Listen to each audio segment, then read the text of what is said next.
نور دوباره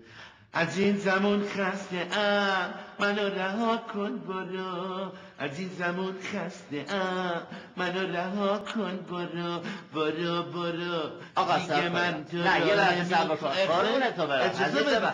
نسل جوون اینا نمیخواد که قربونت برم نسل جوون که اینا نمیخواد که شما دقت نمی‌کنی به حرفا ببین نسل جوون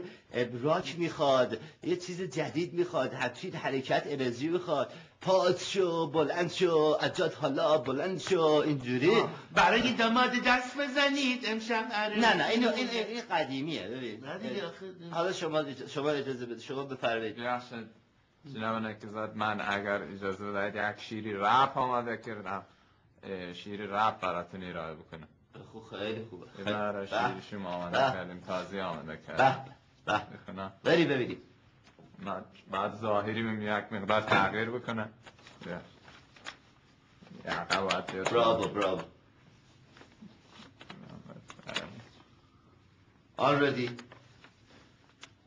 already همه چی کی؟ اوکی یا همه چی اوکی ببین چیکار کنی برو آماده دیگه جوونونه رفت برو ببینم چیکار کنی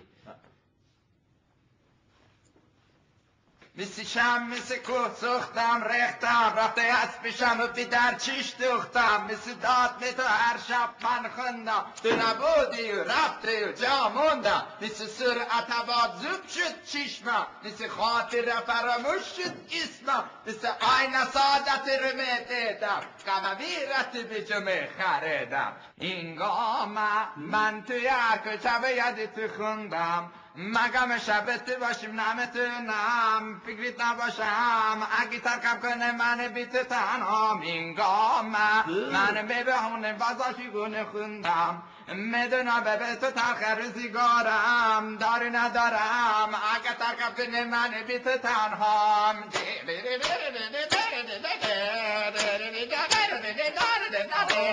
انجام نگم روزش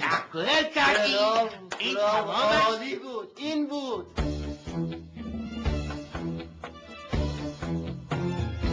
شهر چارخونه یه خونه است